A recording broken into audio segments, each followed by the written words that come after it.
Hola, hola, soy el profesor Mario Torres y espero que todos se encuentren muy, pero muy bien. Y la clase de hoy va a tratar sobre el periodo entre guerras y obviamente también un poco de la Segunda Guerra Mundial. Recordemos que vimos ya la Primera Guerra Mundial, vimos sus etapas, vimos sus fases, vimos sus antecedentes y ahora en la historia de la humanidad continúa, ¿cierto?, en este periodo entre guerras para luego llegar a la Segunda Guerra Mundial. Para eso, vámonos hacia acá, hacia el computador.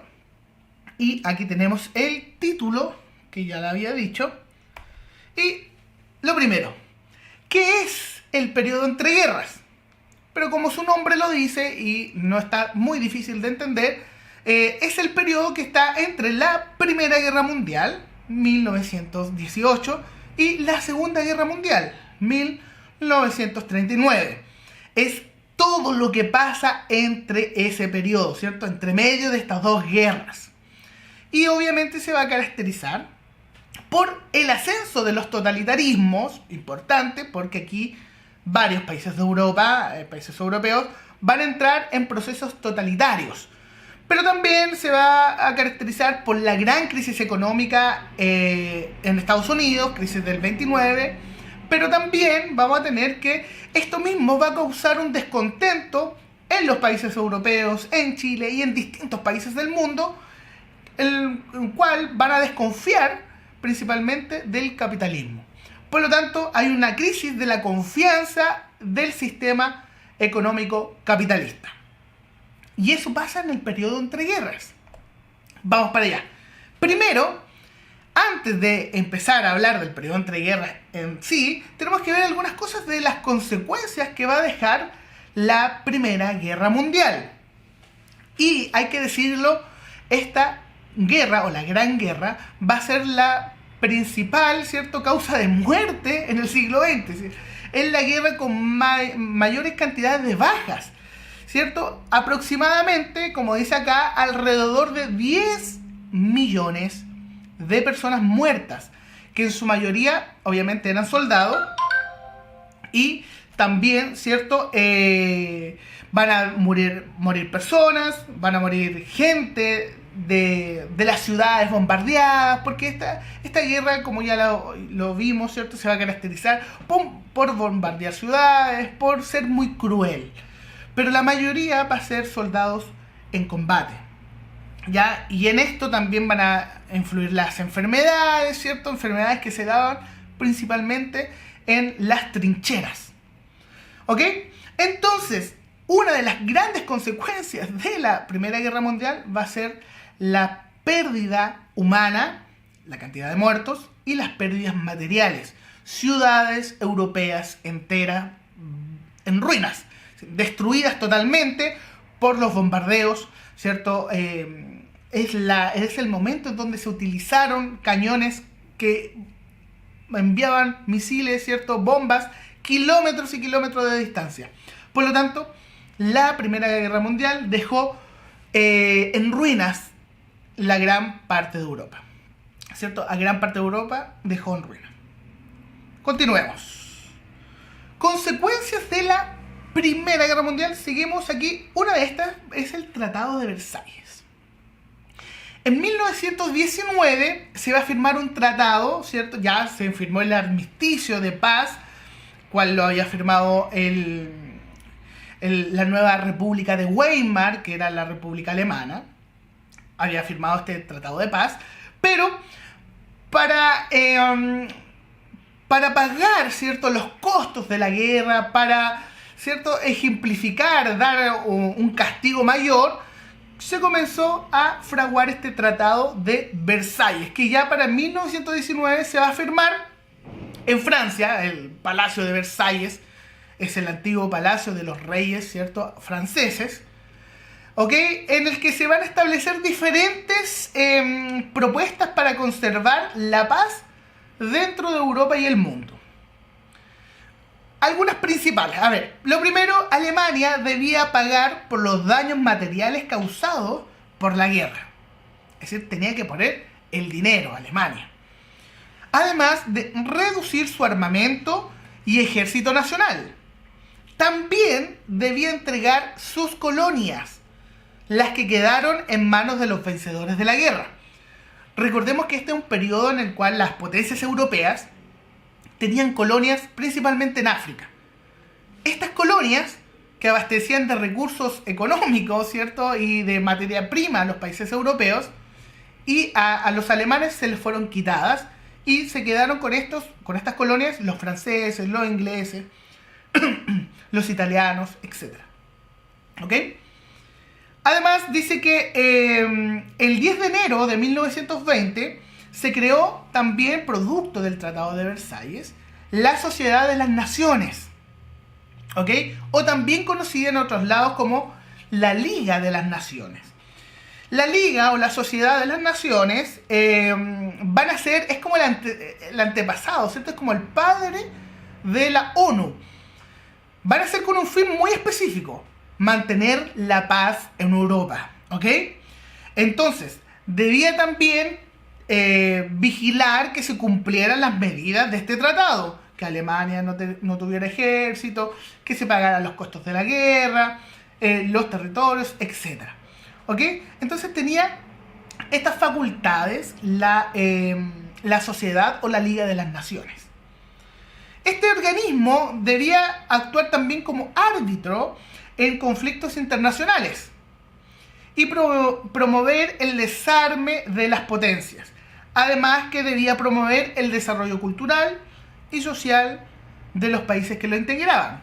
Por lo tanto, los países que integraban la Liga de las Naciones iban a ser países, ¿cierto?, que era la ONU, básicamente la que ahora conocemos como ONU, pero en este caso tenía un fin muy específico, que era mantener la paz. ¿Ok? Chile es uno de los países participantes, ¿cierto?, miembros de la Liga de las Naciones o de la Sociedad de las Naciones desde el primer momento. Seguimos con las consecuencias y otra de las grandes consecuencias importantísimas después de la Primera Guerra Mundial es el surgimiento de los Estados Unidos como una potencia. Estados Unidos, si bien ya era un país grande, era un país importante, no era una potencia mundial como la conocemos ahora. Estados Unidos se hace potencia mundial después de la Primera Guerra Mundial. Antes la potencia mundial era Gran Bretaña. Todo el comercio pasaba por Gran Bretaña. Gran Bretaña era dueña de casi todo el mundo, ¿cierto? El colonialismo británico era el más importante. Pero después de la Primera Guerra Mundial, lo costoso que fue la guerra para Gran Bretaña, las ciudades destruidas, etc., van a traer un nuevo, ¿cierto?, personaje al juego de las potencias, que es Estados Unidos. Y Estados Unidos comienza, ¿cierto?, a crecer enormemente como una potencia, no solamente en el ámbito militar, sino que por sobre todo en el ámbito económico. Y tenemos acá en Estados Unidos que le quitaron el comercio principal que se transaba en la Bolsa de Valores de Londres. Ahora la mayor parte del comercio mundial se va a transar en Wall Street, ¿ok?, que es la Bolsa de Valores de Nueva York. Por lo tanto, esta nueva potencia no solamente es potencia militar, sino también potencia económica. ¿Ok? ¿Qué nos dice acá? Dice, por el desarrollo de la guerra, Europa no pudo seguir invirtiendo en las colonias para generar ganancias. Lo anterior, sumado a la destrucción de muchas de sus ciudades e industrias, tuvo como consecuencia grandes pérdidas económicas que llevaron a Europa al empobrecimiento. ¿Ok? Entonces, no solamente que las ciudades estaban destruidas, sino que también la pérdida de la materia prima y de la riqueza que sacaban de las colonias. Los países europeos vivían de sus colonias, vivían de África principalmente. En el caso de los Estados Unidos, como la guerra no llegó a destruir sus ciudades e industria, porque estaba en Europa la guerra, no en América, sus producciones, en vez de bajar, estas subieron. y pudo incluso entregar préstamos a los arruinados países. Es decir, Estados Unidos comenzó a financiar la reconstrucción de Europa. Europa necesitaba recursos. ¿Y quién se los entregó? Estados Unidos. Pero no solamente a Europa, que estaba destruido, sino que Estados Unidos comenzó a financiar el mundo entero. Chile, para la década del 20, también tiene un auge económico muy importante, y este auge es debido a los préstamos estadounidenses. Por lo tanto, todo el mundo se va a ver beneficiado del auge económico de esta potencia, o esta nueva potencia. ¿Ok? Y ¿qué va a pasar acá? Los países se van a endeudar con Estados Unidos. Así Estados Unidos se transformó en el gran vencedor de la guerra, revelándose como una gran potencia económica. ¿Ok? Entonces, importante que ustedes entiendan esto. Estados Unidos se erige como potencia económica, militar, social, cultural incluso. ¿Sí? En esta época nace la cultura estadounidense, el sueño americano, producto todo esto de el triunfo y el gran triunfo en la Primera Guerra Mundial. Otra cosa que va a pasar dentro de el periodo entre guerras es el surgimiento de las ideologías totalitarias, los totalitarismos.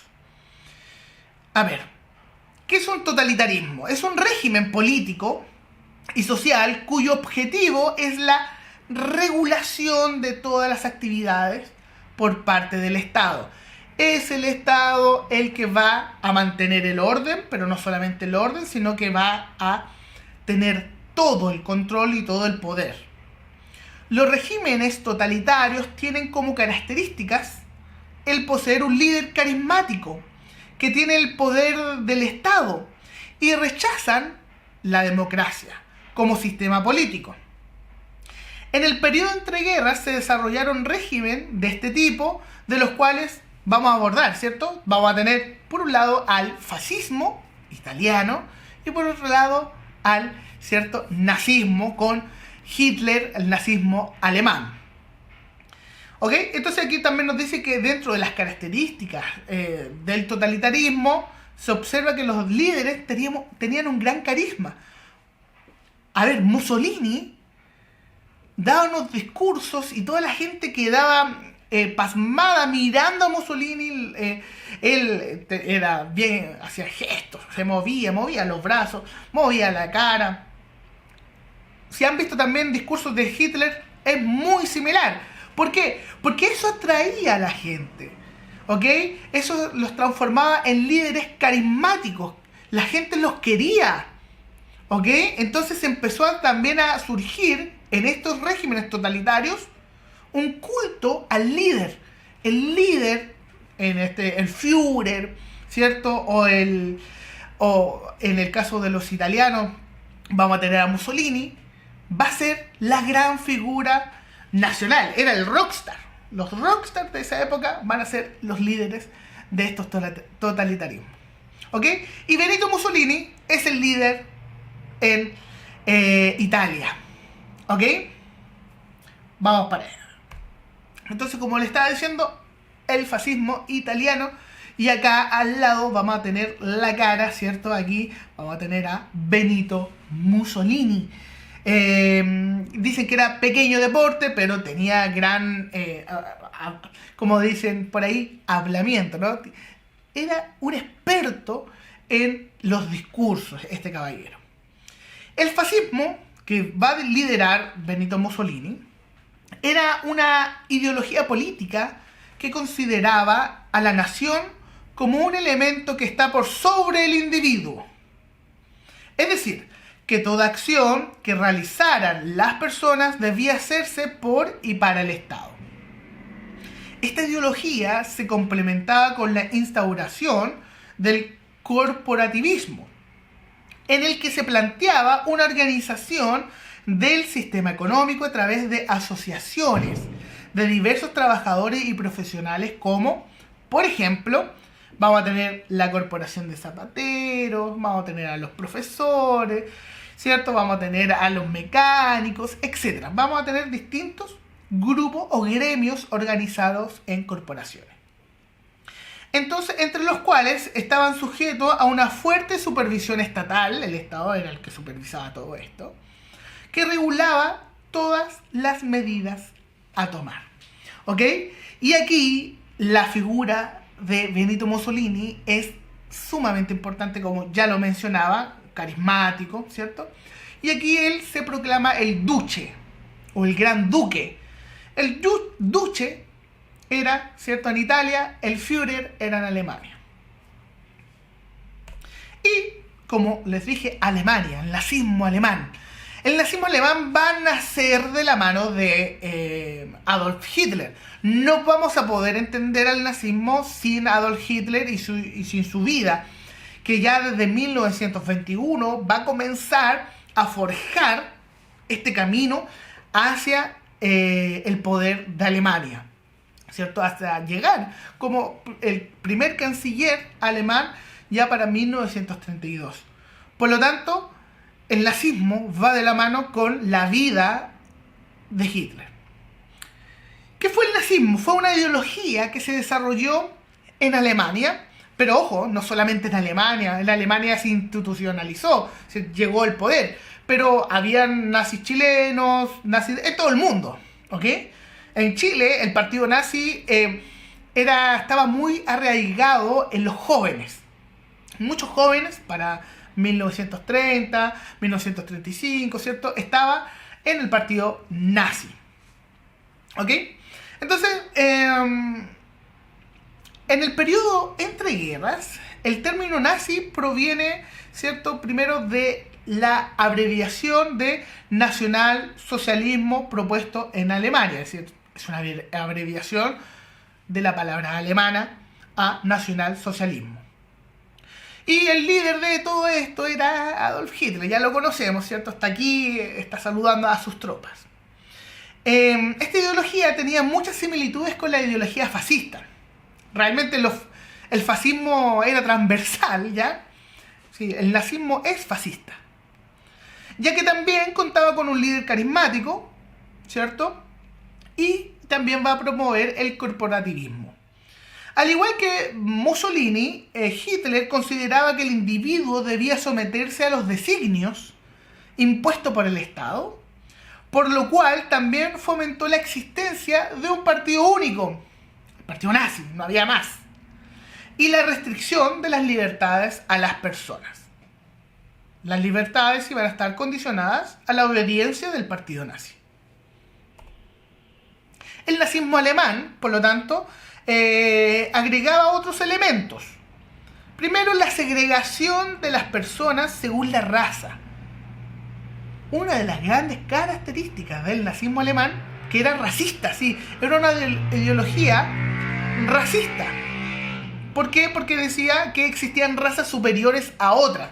Y la superior a todas era la raza aria, que es la raza supuestamente alemana. ¿Ok? Por ello, los nazis se caracterizaron por discriminar a quienes eran mestizos o judíos, aquellos que básicamente a los que no pertenecían, según los criterios nazis, a la raza aria. Pero también a los, ¿cierto? Se discriminó a los homosexuales, se discriminó a los gitanos, a los negros, se discriminó también a las personas con discapacidades, etc. ¿Ya? Era todo lo que no servía y todo lo que no se veía bonito, según los nazis, era discriminado y eliminado. ¿Ok? El Holocausto, que es un periodo importantísimo de la historia del nazismo y de la Segunda Guerra Mundial, fue el genocidio de aproximadamente 6 millones de judíos. 6 millones de judíos. Chile, para hacer un paréntesis, ¿cierto? Chile tiene 18, 19 millones de habitantes. Santiago, la ciudad de Santiago, tiene aproximadamente unos 7 millones de habitantes. Por lo tanto, es casi toda la ciudad o el Gran Santiago, la capital de Chile, muertos a manos de los nazis. En esa cantidad, ¿cierto? Proporción. Entonces, ¿cómo los mataba? ¿Cierto? Ya sabemos, conocemos, yo creo que todos han escuchado de los campos de concentración, en donde eran llevados gran parte de los judíos, pero también, no solo judíos, su mayoría eran judíos, pero también eran homosexuales y todos los que yo ya le había nombrado, porque eran, ¿cierto? Para los nazis era algo que no debía pasar. ¿Ok? Entonces, además del pueblo judío, los nazis también persiguieron y asesinaron a otros grupos humanos, como yo les comentaba. ¿Ok? Entonces, el nazismo alemán se va a caracterizar por ser una ideología racista, por ser también una ideología que proponía, ¿cierto?, que había una raza por sobre las otras y culpaban de todos los males del mundo, es decir, de toda la crisis económica, todo lo que sucedía en el mundo era culpa de los judíos, por lo tanto eran antisemitas también, ¿ok? Y era un antisemitismo arraigado desde la cuna, porque se le enseñaba a los niños ser antisemitas, desde siempre. Por lo tanto, esto generó que el régimen nazi asesinara, matara a muchos judíos y otros grupos humanos. Continuamos. Y en esto, una de las cosas que los nazis culpaban fuertemente a los judíos era por las crisis económicas. Wall Street estaba dominado por los bancos judíos, ¿cierto? Por empresarios judíos. Por lo tanto, todo el financiamiento estadounidense era manejado por el pueblo judío. ¿Qué va a pasar acá? Va a haber una gran crisis económica en 1929. Crisis económica que va a hacer temblar, ¿cierto?, los cimientos del capitalismo. Muchos países, producto de esta crisis, van a dudar fuertemente de si ser capitalista o buscar otra forma de producción, otra forma de desarrollo, alejado del capitalismo. Por lo tanto, esta crisis económica también va a permitir que Adolf Hitler en Alemania llegase al poder. ¿Por qué? Porque Alemania no le estaba yendo muy bien producto de esta crisis. Recuerden que Alemania era el que tenía que pagar los costos de la guerra. ¿De dónde sacó la plata Alemania si estaba destruida? La sacó de Estados Unidos. Y producto de esta crisis, Alemania se vio perjudicado. Chile, el país también, uno de los países, y es el país más perjudicado de todo el mundo, fue Chile. Se cerraron las salitreras de aquí de Antofagasta. Por lo tanto, vamos a tener que esta crisis económica va a ser una crisis no solamente que va a afectar a Estados Unidos, sino que va a afectar a todo el mundo. A todo el mundo, no solamente en el ámbito económico, sino que también en el ámbito ideológico. El término, o mejor dicho, al término de la Primera Guerra Mundial, Estados Unidos había logrado una gran prosperidad económica, acumulando una cantidad considerable de reservas de oro. Esto le permitió prestar dinero a muchos países, ¿cierto?, en el mundo, entre ellos Chile, Alemania, etc. Los que comenzaron a reconstruir e invertir, generando una sensación de bienestar. Pero este bienestar estaba basado en la sobreproducción, produciendo más de lo que realmente se necesitaba. ¿Qué va a pasar aquí? Las empresas estadounidenses van a comenzar a producir de todo tipo de cosas: autos, electrodomésticos, casas, de todo lo que ustedes se imaginen que se podía producir en la década del 20. ¿Ok? Pero ¿qué va a pasar acá? Este auge económico no lo va a vivir todos los países. Europa estaba sumido en una crisis grande, producto de la Primera Guerra Mundial. América Latina nunca había sido floreciente económicamente. Por lo tanto, este auge económico solamente lo estaba viviendo Estados Unidos. Y la producción superaba con creces la demanda que tenían los estadounidenses. Es decir, si habían 10 estadounidenses y necesitaban 10 panes, se producían 20 panes, 30, 40. Por lo tanto, había una sobreproducción y la gente no compraba esos panes. Ya, un ejemplo, en este caso de los panes. Entonces, la gente no compraba los productos que se hacían porque ya había muchos. ¿Qué va a provocar esto? Va a provocar la baja de los precios. Si hay mucho producto y poca gente que compra, estos productos tienden a bajar de precio. Y esto va a producir serios problemas en el ámbito económico, porque no estamos hablando de que una empresa produjo más. Estamos hablando de que casi todas las empresas en Estados Unidos producían más de lo requerido. ¿Ya? Pero también había una especulación financiera.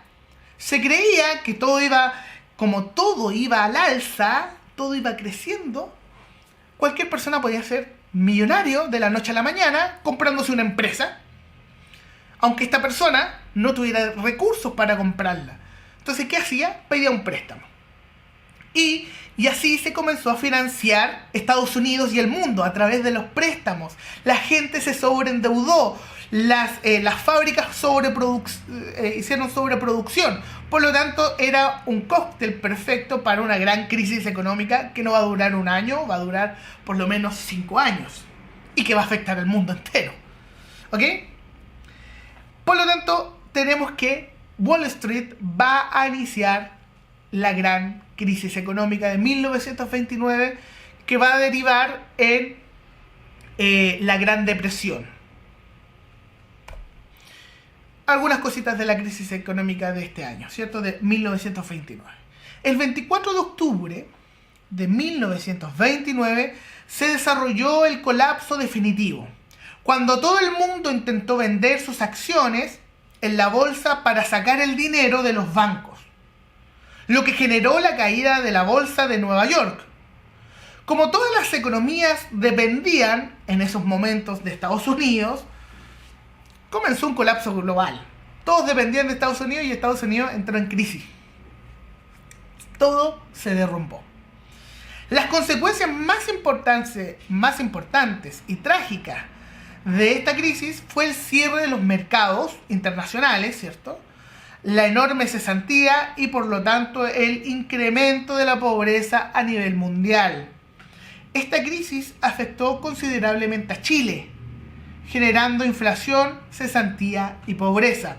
Como yo les decía, se cerraron las salitreras. En esta década, en la década del 30 en adelante, después de la crisis, se comenzaron a cerrar las oficinas salitreras en Chile, producto de que su capital estaba invertido en Nueva York.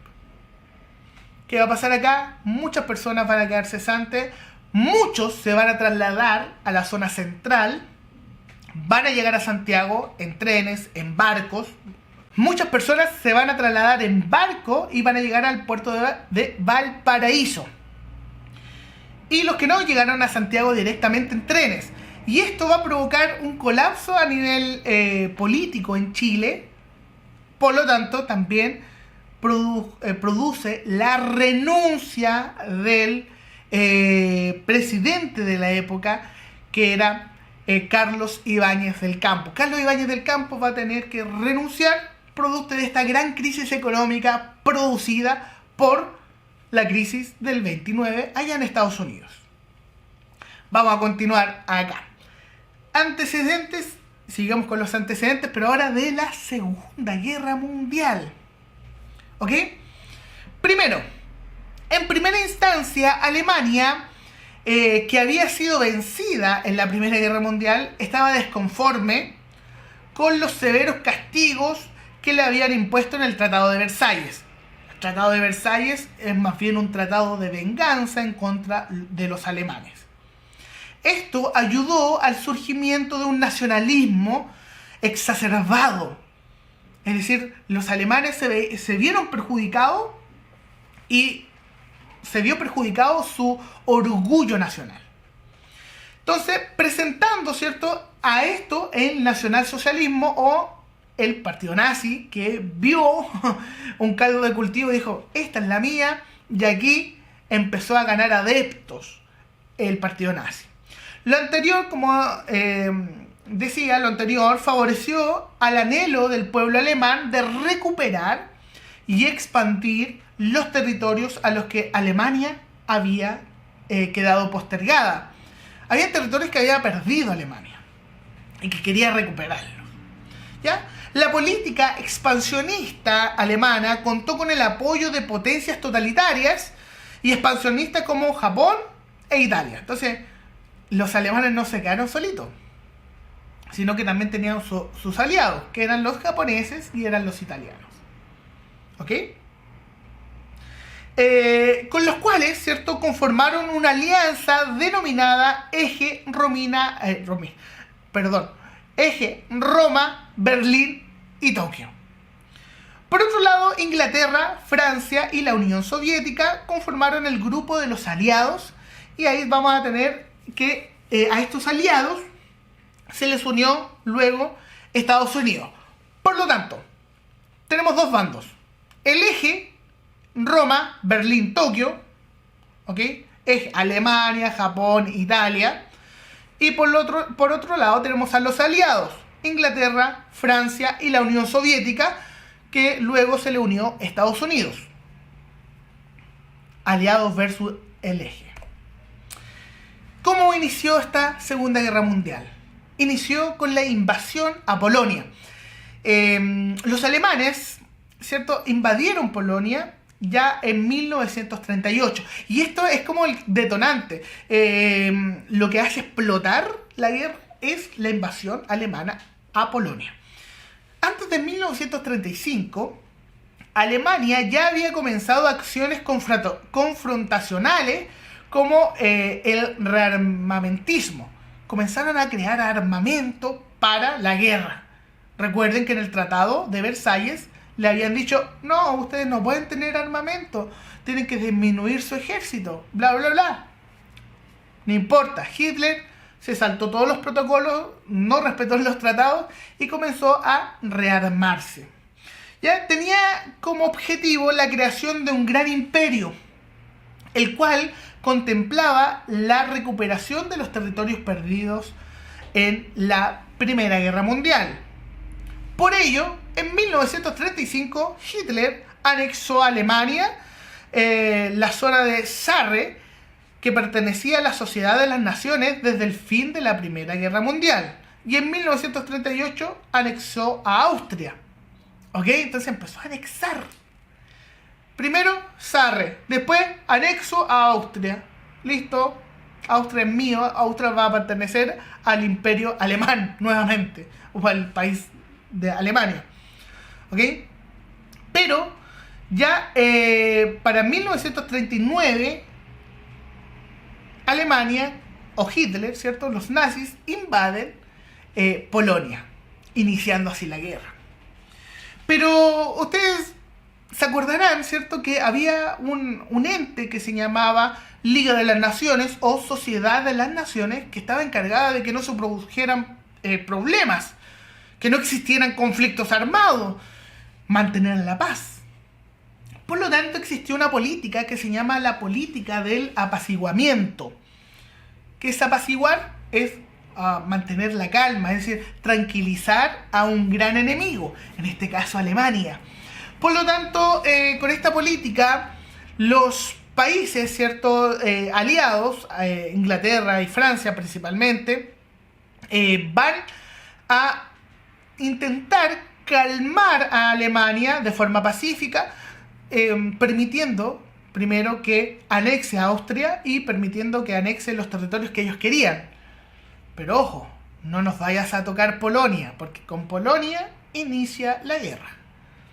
¿Ok? Entonces dice, esto condujo a que las naciones europeas celebraran en septiembre del 38 la conferencia de Múnich, en donde Francia e Inglaterra aceptaron estas conquistas alemanas. Las aceptaron, dijeron: ya, Alemania, para mantener la paz, ustedes quédense con esos territorios, Austria y el otro territorio anexado. Quédense con eso. Entonces, ¿Por qué hicieron esto? Tenían la esperanza, como dice ahí, que obviamente esto calmara las ansias de expansión que tenía Hitler y Alemania, y que no siguieran reclamando más territorios. Con esto se va a calmar Alemania. Pero no. ¿Qué va a pasar? La invasión a Polonia, zona localizada al este de Alemania, el 1 de septiembre de 1939 es considerada el detonante de la Segunda Guerra Mundial. Alemania inicia la invasión convencida de que tanto los británicos como los franceses seguirían con su actitud pacifista. Lo que no fue así. El 3 de septiembre, ambos países, Francia e Inglaterra, declaran la guerra, iniciándose una nueva contienda mundial. Entonces, el 1 de septiembre se invade Polonia y el 3 de septiembre se inicia la Segunda Guerra Mundial. Porque ya se declara la guerra desde los países aliados a Alemania. ¿Qué va a pasar en la Segunda Guerra Mundial? Vamos a tener algunas etapas. La guerra relámpago. Se denominó así a la rápida ofensiva alemana contra los países europeos. Utilizando gran tecnología, Alemania invadió Noruega, Dinamarca, Bélgica y Francia, contrarrestando en gran medida las defensas de países como Inglaterra, que no pudo lograr, ¿cierto?, detener el avance rápido que tenían los alemanes. Este estilo le permitió a Alemania obtener aliados como Italia, que pronto participó codo a codo en la invasión y expansión propuesto por el régimen nazi. Los italianos querían invadir Grecia y también parte del norte de África. Otra etapa de la guerra va a ser la invasión a la Unión Soviética, que es una de las grandes derrotas que va a sufrir el régimen nazi. Antes de comenzar la Segunda Guerra Mundial, en 1939, Alemania había suscrito un pacto de no agresión con la Unión Soviética. Es decir, no nos vamos a agredir, vamos a ser amigos, no te voy a hacer nada, tú no me vas a hacer nada, pero te tengo mala. Porque ambos, es decir, Hitler no soportaba a Stalin, que era el líder de la Unión Soviética, y Stalin no le gustaba el nazismo. Pero mientras estuvieran en paz, no se iban a tocar. Pero ¿qué va a pasar acá? Sin embargo, en junio del 1941, este pacto quedó nulo, ¿ya?, por la invasión que va a hacer Alemania a la Unión Soviética. Alemania, los nazis, intentan llegar incluso a la capital de la Unión Soviética, lo que va a obligar a este país, a la Unión Soviética, a entrar en la guerra definitivamente. Recuerden que ya Inglaterra y Francia le habían declarado la guerra a Alemania y ahora solamente faltaba la Unión Soviética. Y otro antecedente y otro hecho importantísimo es cuando Estados Unidos entra a la guerra. Pero ¿cómo va a entrar a la guerra Estados Unidos? Entra a la guerra producto de un ataque sufrido en sus fronteras. Estados Unidos, durante la Primera Guerra Mundial, nunca recibió un ataque dentro de sus fronteras, pero sí en la Segunda Guerra Mundial. Los japoneses, aliados de Alemania, ¿cierto?, que eran parte de este eje, van y bombardean la bahía de Pearl Harbor, que es una isla, ¿cierto?, es una isla hawaiana que queda en Hawái. Esto va a iniciar, ¿cierto?, y va a provocar que Estados Unidos entre en el conflicto armado. Por último, vamos a tener el fin de la guerra. Dice, debido al avance de las tropas aliadas, Alemania poco a poco fue perdiendo terreno en el conflicto, ¿ya? Fueron acorralando a los alemanes. Por un lado, ¿cierto?, el lado oriental venía la Unión Soviética, por el lado oriental, occidental, venía Estados Unidos, Gran Bretaña y lo que quedaba de Francia. Por lo tanto, los alemanes comenzaron a acorralarse. Y como pueden ver ahí, los que llegaron a Berlín, los que realmente ganaron la guerra, serán los de la Unión Soviética. ¿Ya? La Unión Soviética logra invadir Berlín y derrotar a Hitler en Berlín, en la capital de Alemania. ¿Ok? Entonces vamos a tener que el año 1945 Hitler se suicidó en el búnker que había habilitado para protegerse de los ataques de los aliados. Entonces ahí la historia oficial, ¿cierto?, dice que Hitler se suicida. Y yo me convenzo con esa historia, ¿ok? Pero también vamos a tener que Japón no se va a rendir. ¿Sí? Alemania se rindió, Italia se rindió, se cambió de bando, etc. Pero los japoneses en su lenguaje no tenían la palabra rendición. ¿Qué va a pasar acá? Japón resistía, a pesar de que estaba perdiendo. Sí, no estaba ganando las batallas Japón, estaba perdiendo. Y por lo tanto va a ser duramente derrotada por Estados Unidos. El 6 de agosto de 1945, Estados Unidos deja caer la primera bomba atómica en Hiroshima y 3 días después, el 9 de agosto, destruye Nagasaki con otra bomba atómica, ¿cierto? Por lo tanto, Estados Unidos, con esos 2 bombardeos, hace por fin desistir a los japoneses que, tras la muerte de alrededor de 200.000 personas, en paréntesis, Antofagasta tiene 400.000 personas, es decir, murió la mitad de Antofagasta de una, rápidamente, en cantidad. Por lo tanto, por fin el emperador japonés Hirohito proclama, ¿cierto?, la derrota y Estados Unidos vence a los japoneses en la guerra que también se llama Guerra del Pacífico, ¿cierto? Porque se produce en las costas y en el Océano Pacífico. Y así se da por terminada esta guerra mundial. La Segunda Guerra Mundial, que es la segunda guerra más importante del siglo XX.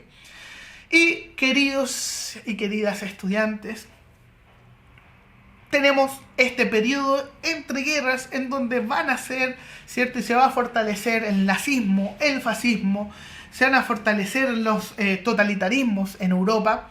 Tenemos que las crisis económicas producidas en Estados Unidos van a aumentar, ¿cierto?, van a aumentar el descontento de las personas.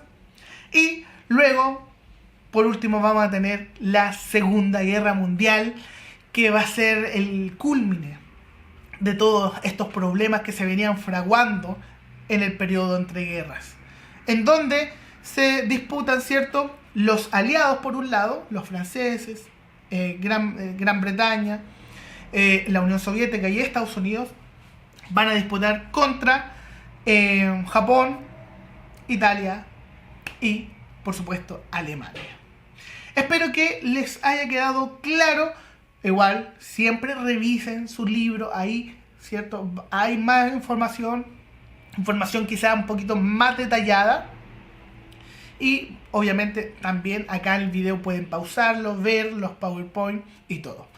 Espero que se encuentren todos y todas muy, pero muy bien. Nos estamos viendo en otra ocasión. Chao, chao.